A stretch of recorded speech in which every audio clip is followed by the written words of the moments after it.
Thank you, Justice Anderson, for that very kind introduction.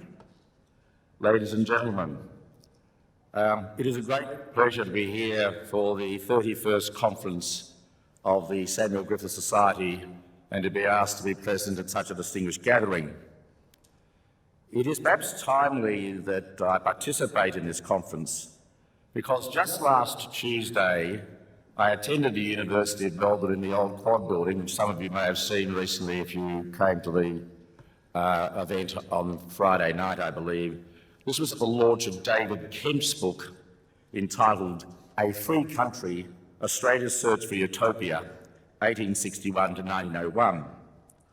The book is about Australians in that period seeking to establish the legal and moral foundations for a liberal society. Of course, Sir Samuel Griffith was one of the most influential voices in developing liberalism at that time. And as David Kemp wrote, Sir Samuel Griffith's self-appointed mission was to bring the surging frontier under the rule of law while standing for principle and morality. It is a mission which is still important today. With a surging frontier, perhaps now the so-called fourth and fifth industrial revolutions, being the rise of digital technology and the era of artificial intelligence, respectively, occurring in Australia's diverse community, and at a time when many of our public institutions are being critically examined and our democratic values are being tested. The rule of law is thus essential to our way of living and the justice system we enjoy, based upon that principle of morality, according to social norms that should govern us all. Now, I've already heard many learned speakers present on many topics at this conference, such as federalism, Sir Harry Gibbs, freedom of speech, and just recently judicial appointments. For those of you who have studied the program, I have been billed to speak to you for 30 minutes on the general topic of courts and judges, entitled Special Address.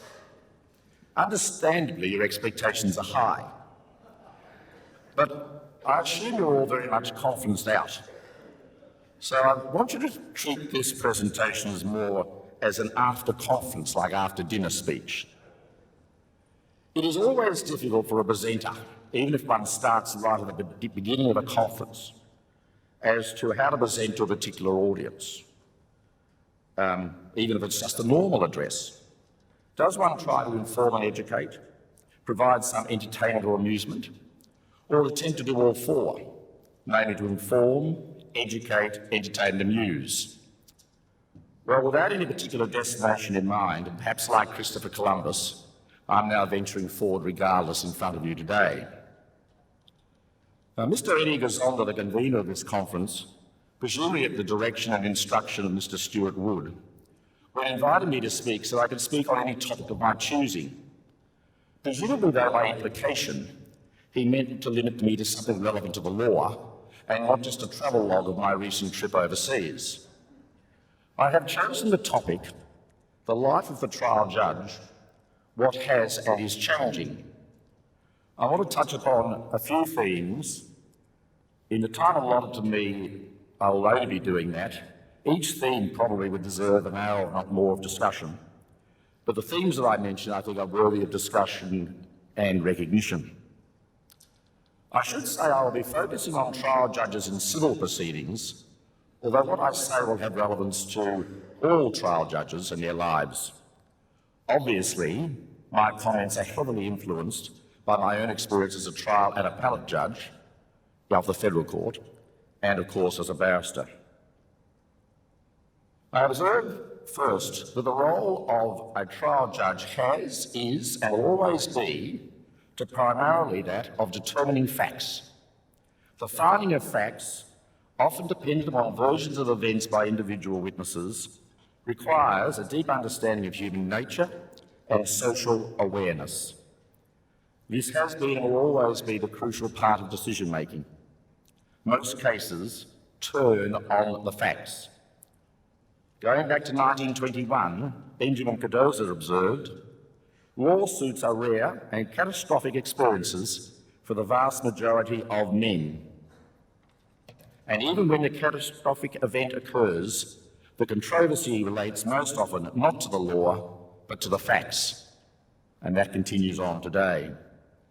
Now, the trial judge has a very important responsibility to carefully analyse the evidence presented and make clear findings of fact. Not the least because it is still very difficult to overturn findings of fact of a trial judge. So the findings of fact will often be the final determination of a court. The importance of the trial judge finally determining a proceeding and doing so according to law cannot be overstated. The appeal process is a safeguard, but a successful appeal can never entirely undo a wrongful decision of a trial judge. I do not want to sound overconfident when I say this, but determining the applicable principles of law by a trial judge is not necessarily that difficult. Guided by precedent, the training as a lawyer, and also the assistance of practitioners. However, fact-finding is often a time-consuming exercise, and the trial judge has to rely upon their own judgment. In an environment where there is conflict, different versions of fact being urged upon you by the parties, sometimes difficult evaluations of reliability and credibility, the constraints of the adversarial system, and rules of evidence and practice. Quite frankly, appeal judges have it easy. All cases the evidence is decided and fact-finding has been completed. The other thing to remember, which has happened in the past and will happen in the future and happening now, is that trial judges exercising their functions in public, and always will, in my view, and hopefully so. Arguably, the notion of open justice commenced back in the 12th century, when King Henry II created the concept of a jury trial, making the attendance of trials compulsory. Today, the concept of open justice is well known to all lawyers and all judges, developed in the common law and enshrined in statute. The use of technology is one way to modernise the concept of open justice, and as many commentators and judges have observed, helps do away with the limitations inherent in a physical and perhaps remote court. Live streaming, for example, extends the way a person may view a trial, judge in action, without attending a courtroom. Of course, open justice puts the trial judge in the limelight. The question of accountability and scrutiny by the public and the media arises. As Jeremy Beckman once commented about open justice, it means to keep the judge whilst trying him or herself on trial. Well, the trial judge nowadays is accountable in other ways, not just by one's performance in court. For instance, a former senior judicial officer made some comments, which were published in the press, on the timely delivery of judgments in the Supreme Court of New South Wales and the Federal Court of Australia.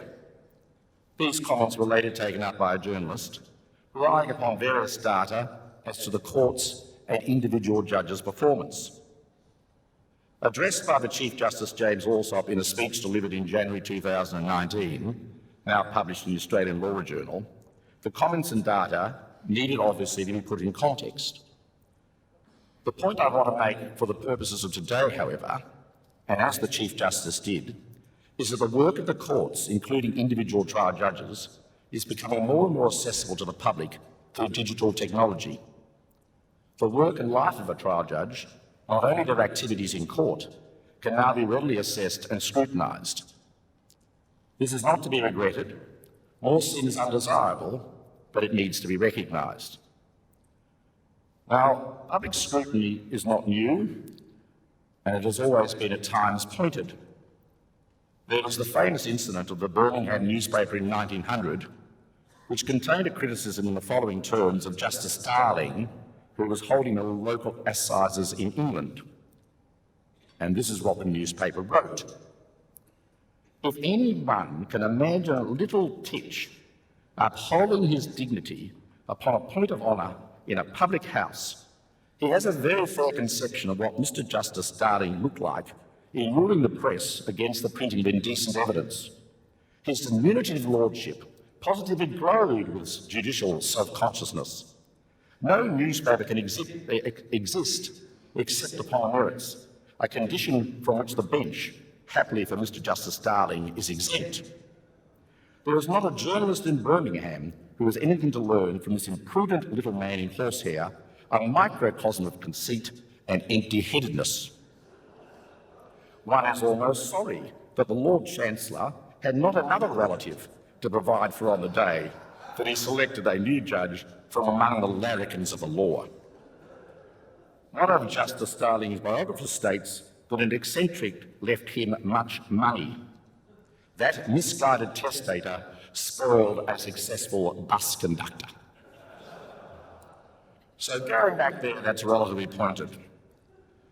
Commentary which is not to the point or even fair needs to be endured by the court. It does unless it undermines the authority of or the exercise of judicial power by the courts.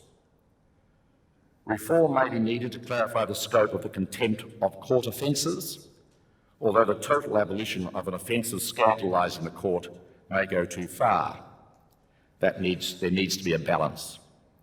I do not subscribe myself to the view that malicious comments about a court lead to a total collapse of public confidence in the legal system. As was observed by the High Court of Australia in the Gallagher and Durack case, the good sense of the community will be a sufficient safeguard against such a breakdown. Now, sadly, not all criticism of judges comes from outside your own court. One of the best examples, if that's the right phrase, can be found in the same-sex marriage case in the Supreme Court of the United States, which was decided in June 2015, and the dissenting opinion of, I'm sure you can guess it, the late Associate Justice Scalia.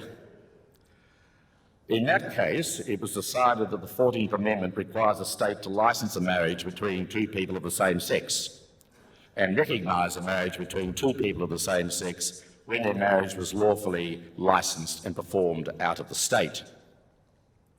Justice Scalia did not hold back in his criticisms of the majority. These were some of his comments.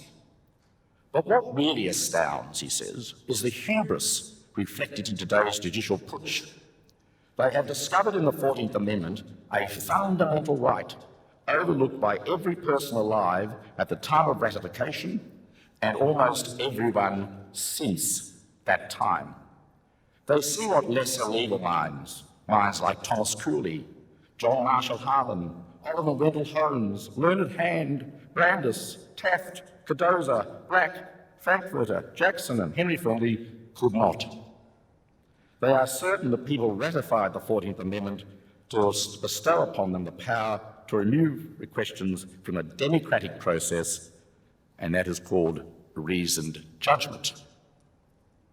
The opinion, he goes on to say, is couched in style that is pretentious as its content is egotistic.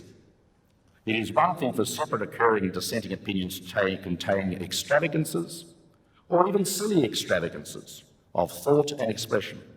It is something else for the official opinion of the court to do so. Then my favourite part is actually his footnote 22. Even if, as the price to be paid for a fifth vote, I ever joined an opinion for the court that began, quote, "The Constitution promises liberty to all within its reach, a liberty that includes certain specific rights that allow persons within a lawful realm to define and express their identity," unquote, I would hide my head in a bag. The Supreme Court of the United States has descended from the disciplined legal reasoning of John Marshall and John Story to the mystical aphorisms of the fortune cookie. So relatively harsh terms amongst one's colleagues. There have been instances closer to home where justices of the same court have been accused of involving themselves in catfights, with the unfortunate collapse of judicial comity, but I think Associate Justice Scalia did raise the bar. Now, sometimes subtle criticism of judges occurs. I observed that when I decide a proceeding in which a commentator approves, they refer to me as the Honourable or Justice John Middleton. When a commentator disapproves, they just refer to me as Middleton, and the tone of the report is usually quite dismissive. Then when I handed down a penalty decision in the Centro proceeding dealing with directors' duties, there was concern in certain quarters that my penalty was too lenient. This was graphically displayed by a cartoon displaying myself, actually I found the depiction quite flattering, with a person, presumably a Centro director, being bent over my knee with his pants down, being spanked by a feather, the caption being, "You're a very naughty director." But worse was yet to come. Just the other day, I thought there was a very hurtful comment. My associate brought to me a newspaper article with a reference being made to me as a long-serving judge. No other accolades? What about eminent, learned, distinguished? My associate reminded me that it was not all about me, and the taking of an appointment is not to gain fame or fortune, and as was now apparent, flattery. Anyhow, whatever downsides for a trial judge, making court proceedings and the work of the court accessible to the public is important. The media play a vital role in reporting upon and providing to the public accurate accounts of court proceedings. The court and the trial judge should facilitate court reporting and media access. In the Asada football case, dealing with the so-called supplement scandal involving the Essendon, sorry about that for Collingwood sport, I'm about to say Collingwood, Essendon Football Club, there was immense interest, mainly in Victoria, for the proceedings and the process, and there was a request made of the court that the proceedings be publicised on television. I allowed the first case management directions hearing to be televised. I should say that turned out not to be riveting viewing, and the delivery of a judgment summary, which I was told by my colleagues was a little more interesting than the first case management hearing, but only because after about 15 minutes in which I had given the summary, no one quite knew which way I was going to decide. It was sort of like a detective novel. No one quite knew who did it until the end. In some instances, making digitally available judgments and then being read out in court can be of great benefit. It explains the whole of the circumstances in which a judge has come to a decision. A recent example in Victoria was the judgment of Chief Judge Kidd in the County Court of Victoria in the Cardinal George Pell criminal proceeding, and the Chief Judge's explanation of his reasons for that particular sentence. As you all know, sentencing is not an exact science. It involves balancing and considering many factors. To have that explained in an objective and logical way by the trial judge to the public in person provides transparency of the process and, I think, confidence in the legal system. Undeniably, judges in one way or another make decisions that do involve public policy and may give rise to a continued controversy after a particular proceeding has completely disposed of the dispute between the parties. I agree we're not in the stage of a Bill of Rights where there may be more activism, but even in the day-to-day stuff, put inside conveyancing, in instances judges do make decisions that impact upon policy issues. Frequently, judges need to consider what is in the public interest, to assess social norms, considering the consequences of a decision beyond the effects of the parties to a proceeding before them. Now, this must be recognised by the trial judge, who's also become more and more affected by the intervention of parliaments. A large part of what judges now do involves the interpretation and application of legislation. And this application of legislation often involves government or public instrumentalities. Trial judge must be careful not to allow the rule of law to claim a supervisory role over those organs of state, going beyond the true constitutional role of the judiciary. Undeniably, public perceptions, opinions and beliefs play a role in the judge's approach.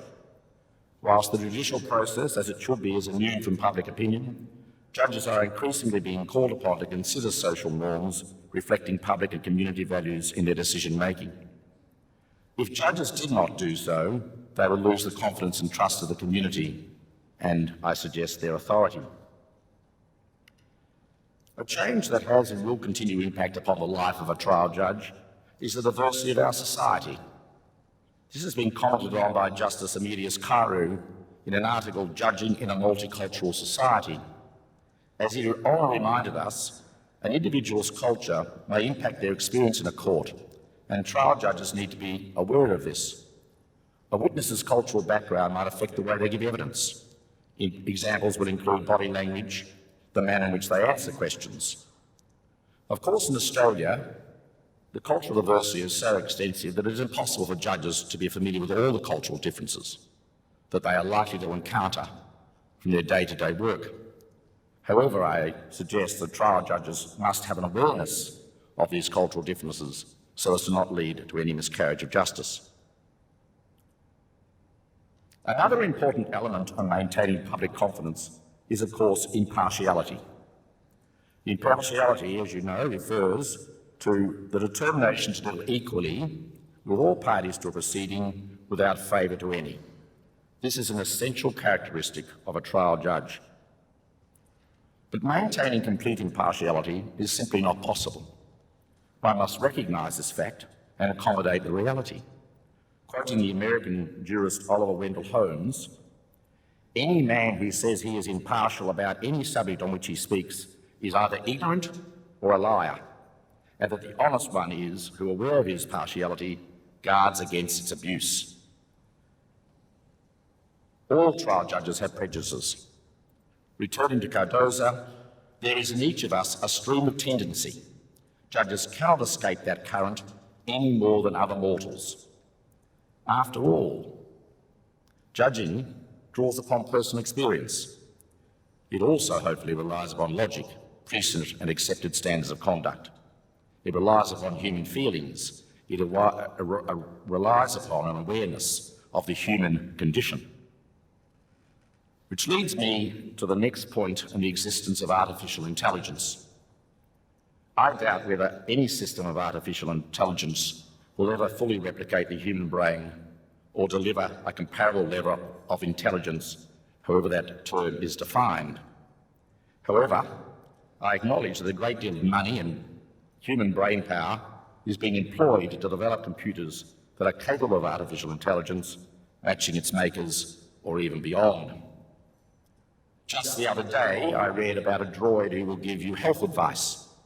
Tests of socially equipped robots are apparently taking place in medical facilities in the United States, Europe, Japan and in Australia. Apparently some patients are very happy to talk to a robot for extended periods. I perhaps can see a place for robots with some practitioners who take longer than I would like for them to get to the point. However, even in the medical area, whilst the functions can be carried out by robots to a certain extent, the consensus is there will always be the need for doctors. There will not be doctorless hospitals, as doctors and nurses are needed to do one thing, and that is to actually care for patients. Similarly, in my view, there will always be the need for the human interface of the trial judge in many disputes. Undoubtedly, we are moving into the world of artificial intelligence in courts. We have introduced the paperless court. We are moving to a paperless court to deal with some disputes. But as you have probably gathered from what I have said so far, decision-making of a trial judge in many disputes involves many aspects. And in addition to the ones I've mentioned, it involves an ability to be aware of and assess the social impact of decisions. This is not denying this change in the space of technology. Judges need to adapt to the technological change. One of the main things a judge has more difficulty with now, I think, than before is managing information on a larger scale, just managing the information that comes to the court. This will continue to be a challenge. In addition, we will need to develop what hopefully will be taught to law students: critical thinking, communication, collaboration, and creativity. Even with technology, though, lawyers need to have critical thinking. An example was recently given by the Dean of Law at the University of New South Wales, Professor George Williams, that even when using e-discovery systems, you need to consider whether the system is picking up too many documents or not enough documents. There needs to be some sort of override to these matters. No doubt technology will help us find the law. It will assist us in informing, supporting and advising people in using the justice system, in replacing some human functions, and will undoubtedly assist in judges' work. However, the basic functions of a trial judge will remain. That's processing litigation and court operations, deciding individual cases, efficiently, inexpensively and justly, interpreting law according to apply to new circumstances and technologies, supervising administrative decision-making and applying the rule of law. Trial judges must continue to demonstrate to the public that their decisions are rational and fair and according to law. They must act according to the facts and in accordance with reality. Of course, in carrying out these functions, whilst we no longer stand aloof from the community or lead a life in a monastery, don't think I've met any of those judges yet, judges must still be bound by certain limitations, such as making extrajudicial comments on contentious public issues, involving themselves in conduct that may impact upon their own appearance of impartiality, and acting in any way to undermine their ethical reputation. So, after all I've said, you're probably asking yourself, why be a judge? Sir Gerard Brennan asked this question in 1996, and this paper was subsequently published in the Australian Bar Review. I do not consider the answer to that question is different today or will be in the future.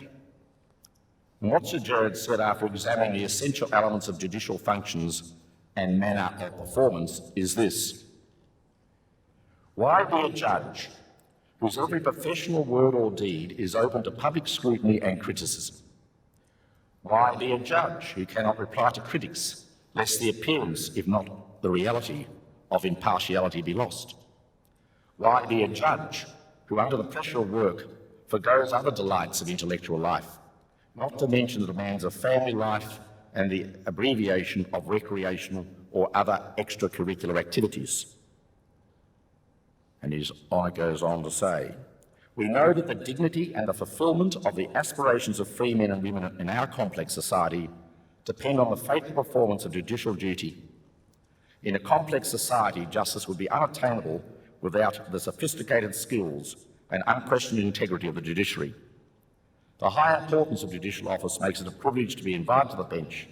The responsibilities of the office create a continuing challenge to proper performance. The trust reposed by the community in the judiciary is an enduring comfort. The satisfaction of judicial life is necessary flow from the inner conviction of the service of society in a pivotal role, from the satisfaction of the aspiration of litigants, of the profession, of the public, and most importantly oneself, and from the mutual esteem of judicial colleagues. These are the considerations I suggest that give true answer to the question, why be a judge? So, like Christopher Columbus, I now come back to where I started. I think Sir Samuel Griffith today would answer the question Sir Gerard posed and then answered in the same way, emphasising the rule of law, the adherence to social norms being principle and morality. One important aspect which will remain unchanged, that is the trial judge's judicial function being carried out in accordance with their oath of office. Whilst variously worded, but in essence the same as it has been taken by a federal court judge, that oath is to do right to all manner of people according to law, without fear or favour, affection or ill will. The judicial life of the trial judge has, is and always will be in our society aim to fulfilling the performance of that judicial duty, to secure the trust of the community and uphold the rule of law. I thank you for listening.